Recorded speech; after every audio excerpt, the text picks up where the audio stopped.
अस्सलाम वालेकुम dear student, this is me Ashraf Saeed Wazir from the genius coaching academy. Dear students, आज हम रदरफोर्ड एटॉमिक मॉडल डिस्कस करेंगे और रदरफोर्ड एटॉमिक मॉडल को हम पार्ट्स में डिवाइड करेंगे। क्यों? क्योंकि ये बहुत लेंथी है, एक्सपेरिमेंट है, इसको हम स्टेप बाय स्टेप आगे लेके जाएंगे, ठीक है, ताकि आपको अच्छी तरह समझ आ सके और वीडियो देखते हुए आपको कोई प्रॉब्लम भी ना हो, आपका टाइम भी ज्यादा वेस्ट ना हो। तो आज हम पार्ट 1 डिस्कस करेंगे कि रदरफोर्ड एटॉमिक मॉडल क्या है, इसकी जरूरत क्यों पेश आई, इसने ये एक्सपेरिमेंट क्यों परफॉर्म किया। तो आइए सबसे पहले हम पार्ट 1 रदरफोर्ड एटॉमिक मॉडल का डिस्कस करेंगे। रदरफोर्ड एटॉमिक मॉडल सबसे पहले रदरफोर्ड कौन था? ये एक जिलेंट फिजिस्ट था। ये वो साइंटिस्ट है जिसने न्यूक्लियर केमिस्ट्री की तरफ, न्यूक्लियर केमिस्ट्री का दरवाजा खोला। किस चीज? यानी discovery of alpha particles and beta emission 1899 में for the first time Rutherford ने किया था। मतलब बहुत काबिल किस्म का बंदा था, फिजिस्ट था। रदरफोर्ड एटॉमिक मॉडल, इसको मॉडल क्यों कहा जाता है? इससे पहले जो जॉन डाल्टन एटॉमिक थ्योरी है उसको मॉडल का नाम नहीं दे सकता। अगर कोई देता है या कोई गाइड देता है तो इसका मतलब कि वो रॉन्ग डायरेक्शन में जा रहा है। क्यों? क्योंकि मॉडल हम उस चीज को कहते हैं, उस कॉन्सेप्ट को कहते हैं जो हमें अरेंजमेंट ऑफ इलेक्ट्रॉन और प्रोटॉन बता सके। कम से कम arrangement of electron and proton.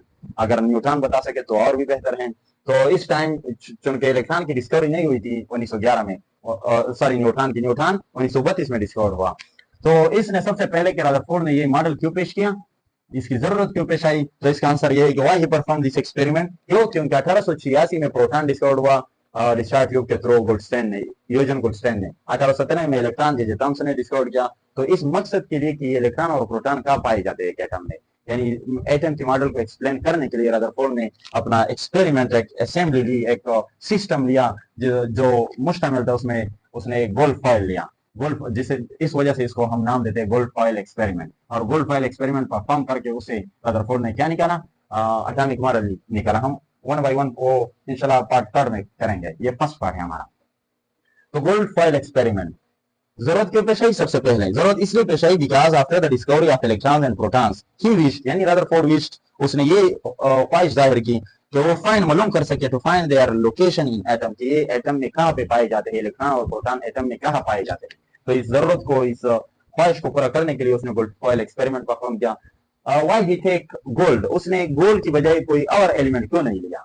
Gold क्यों लिया? गोल्ड का सिंबल है एओ और इसका जो एटॉमिक नंबर है वो है हमारे पास, गोल्ड का एटॉमिक नंबर एओ आरम से निकला है। गोल्ड इसका इंग्लिश नेम है। 79 इसका एटॉमिक नंबर है, यानी इसके एक एटम के न्यूक्लियस में 79 प्रोटॉन पाए जाते हैं। उसने गोल्ड क्यों लिया? Why he took the gold, why not any other elements? Because it is the most malleable element, the most malleable element throughout the periodic table. Now what is malleability? अगर ये सबसे ज्यादा malleable है gold, तो इसका मतलब है कि malleability फिर क्या चीज है? What is the malleability? The ability of a substance to be converted into thinnest possible sheet without breaking is called malleability। यानी malleability किसी चीज की वो खूबी है, वो ताकत है, वो एबिलिटी है जिसे हम मतलब मैकेनिकल फोर्स के थ्रू, प्रेशर के थ्रू, अगर इस पेन को मैं हथौड़े से हैमरिंग करता रहो, यानी हथौड़े से मारता रहो और ये शीट फॉर्म में कन्वर्ट हो जाए, और इसकी जो आखिरी स्टेज है, लास्ट स्टेज, विदाउट ब्रेकिंग, कि अगर उससे ज्यादा मैं थिनेस्ट कर लो इसको तो फिर ये ब्रेक होता है, यानी टूट फूट का शिकार होता है, ये डिवाइड होता है पार्ट्स में। तो लास्ट स्टेज जो बिल्कुल आखिरी डिग्री पे हो कि वो इससे बाकी, अगर इससे ज्यादा अगर हम इसको शीट फॉर्म में कन्वर्ट करना चाहे तो ये फिर ब्रेक होता है। तो थिनेस्ट सबसे आखिरी स्टेज, यानी किसी चीज को पतला बनाने की सबसे आखिरी चीज, आखिरी स्टेज क्या कहलाती है? मिलिएबिलिटी कहलाती है। और वो सब्सटेंस जिसको हम शीट में कन्वर्ट करते हैं उसको मिलिएबल सब्सटेंस कहते हैं। तो सबसे ज्यादा मिलिएबल एलिमेंट जो है हमारे पास वो है गोल्ड। गोल्ड के अलावा जो बाकी एलिमेंट्स है वो भी मिलिएबल है, बाकी जो मेटल है, मेटल की मिलिएबिलिटी ज्यादा है। गोल्ड भी हमारे पास क्या है? मेटल है, हमारे पास ट्रांजिशन मेटल है। तो इस वजह से उसने गोल्ड लिया। फॉइल कितने, इसकी जो डायमीटर थी वो कितनी, कि वो नेक्स्ट स्टेज में मटेरियल्स रिक्वायर्ड, इसने एक्सपेरिमेंट के लिए, एक्सपेरिमेंट तो इसके लिए कौन से मटेरियल्स रिक्वायर्ड होंगे वो नेक्स्ट स्टेज में हम करेंगे, ठीक है। गोल्ड फॉइल, इसको फॉइल क्यों कहते हैं? जस्ट स्टैंड याद रखे, फॉइल हर एक होता है स्क्रीन, एक होता है फॉइल, एक होता है आम, मतलब आम जनरल शीट फॉर्म होता है। वो शीट जिसको हम लास्ट डिग्री तक थिनेस्ट कर ले, पतला कर ले, यानी the thinnest possible sheet of a substance is called foil. किसी चीज को आखिरी, उसके आखिरी हद तक, उसके आखिरी एबिलिटी तक पतला करने को क्या कहते हैं? फॉइल कहते हैं, उसका आखिरी स्टेज। और स्क्रीन उस शीट को कहते हैं जो हम रिकॉर्ड पर्पस के लिए इस्तेमाल करते हैं। किस चीज के लिए? जब फाइल आ जाए तो वो थिनेस्ट पॉसिबल शीट है, ये भी शीट है, लेकिन जब स्क्रीन का लफ्ज आ जाए, जैसे कि रदरफोर्ड में हम पढ़ेंगे पार्ट 2 में फ्लोरेसेंट स्क्रीन, तो स्क्रीन वो शीट है, the sheet used for record, record और इसको हम कहते हैं रिजल्ट, जो रिकॉर्ड और रिजल्ट पर्पस के लिए इस्तेमाल हो जाए। ठीक है, हाँ हमारे पास है नेम नंबर 3, यानी इसने रदरफोर्ड एटॉमिक मॉडल का नाम क्यों दिया, क्योंकि इसने arrangement location of electron proton find की। इसको ये जरूरत क्यों महसूस हुआ कि ये जरूरत इसलिए उसने महसूस किया ताकि इलेक्ट्रॉन और प्रोटॉन की पोजीशन फाइंड कर सके एक एटम में कि ये कहाँ पाए जाते हैं। ठीक है, और गोल्ड फाइल एक्सपेरिमेंट इसको क्यों कहते हैं ये भी हमने डिस्कस किया। हमारे पास है step number 3, discovery of nucleus. इसको डिस्कवरी ऑफ न्यूक्लियस का नाम भी देते हैं। क्यों? Because in this experiment nucleus of an atom was discovered. ये हम पढ़ेंगे इंशाल्लाह नेक्स्ट टाइम में, पार्ट में पढ़ेंगे, पार्ट नंबर 3 में, कि उसने इसकी जो मेन खास थी वो है इलेक्ट्रॉन और प्रोटॉन की लोकेशन। इसने जब एक्सपेरिमेंट परफॉर्म किया तो उसने कहा कि एटम 2 पार्ट्स पे मुश्तमिल है। एटम कितने पार्ट्स पे मुश्तमिल है? एटम 2 पार्ट्स पे मुश्तमिल है। एक को कहते हैं इनर पार्ट, इनर, और एक को कहते हैं इनर और दूसरे को कहते हैं आउटर पार्ट। इसने शेल और सब शेल और ऑर्बिटल का कंसेप्ट नहीं पेश किया, सिर्फ आउटर पार्ट का नाम दिया, और आउटर पार्ट को दूसरा नाम क्या दिया? Outer, outer space, outer space का नाम दिया।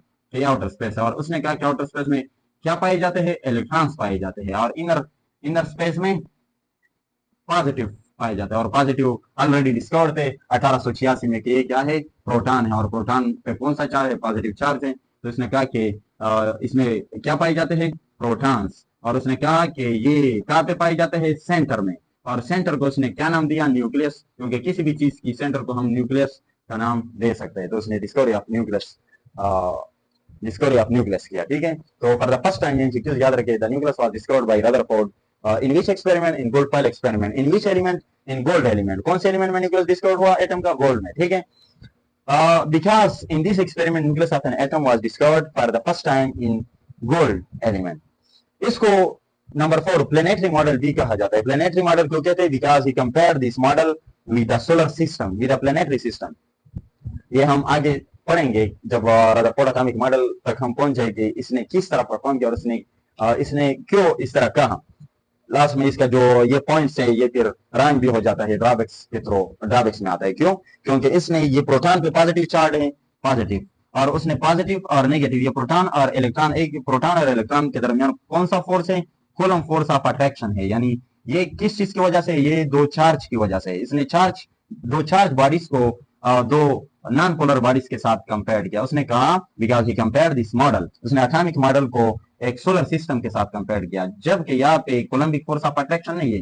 प्लेनेट और सन के दरमियान जो फोर्स ऑफ अट्रैक्शन है वो है हमारे पास ग्रेविटेशनल फोर्स ऑफ अट्रैक्शन। तो इन शॉर्ट इसने ग्रेविटेशनल फोर्स ऑफ अट्रैक्शन के साथ कूलम फोर्स को कंपेयर किया। ये फिर लास्ट में एज अ ड्रॉबैक हम निकालेंगे जब वो सारे के सारे पार्ट हम कर लेंगे। लास्ट में लास्ट पार्ट हमारा ये होगा कि कौन से ड्रॉबैक, कौन सी गलतियां है रदरफोर्ड एटॉमिक मॉडल में। तो इसको इसने प्लेनेटरी मॉडल क्यों दिया? क्योंकि इसने कहा कि जिस तरह सन के इर्द गिर्द प्लेनेट चक्कर लगाते हैं, इसी तरह इलेक्ट्रॉन्स न्यूक्लियस के इर्द गिर्द चक्कर लगा रहे हैं। Dear students, wish you best of luck. हमारा जो पार्ट 1 था वो फिनिश हुआ कि किस तरह रदरफोर्ड ने क्यों एक्सपेरिमेंट परफॉर्म किया, इसको मॉडल का नाम क्यों देते हैं, क्योंकि ये अरेंजमेंट ऑफ इलेक्ट्रॉन प्रोटॉन बताते हैं। गोल्ड फॉइल का नाम क्यों देते हैं, इसको डिस्कवरी ऑफ न्यूक्लियस क्यों कहा जाता है, प्लेनेटरी मॉडल क्यों कहा जाता है, इसने ये जरूरत क्यों महसूस की, ये सारे के सारे पॉइंट्स हमने डिस्कस किए। कल इंशाल्लाह पार्ट 2 हम डिस्कस करेंगे, उसमें मटेरियल्स रिक्वायर्ड, जो मटेरियल्स रिक्वायर्ड थे। फिर हम नेक्स्ट उसके experiment, gold foil experiment part 3 की तरफ जाएंगे। फिर उसके पार्ट 4 एटॉमिक मॉडल, उसने उस गोल्ड फॉइल से कौन से पॉइंट्स, कौन सा कंक्लूजन निकाला, ठीक है, उसकी तरफ हम जाएंगे। फिर ड्रॉबैक्स की तरफ जाएंगे। Okay, wish you best of luck.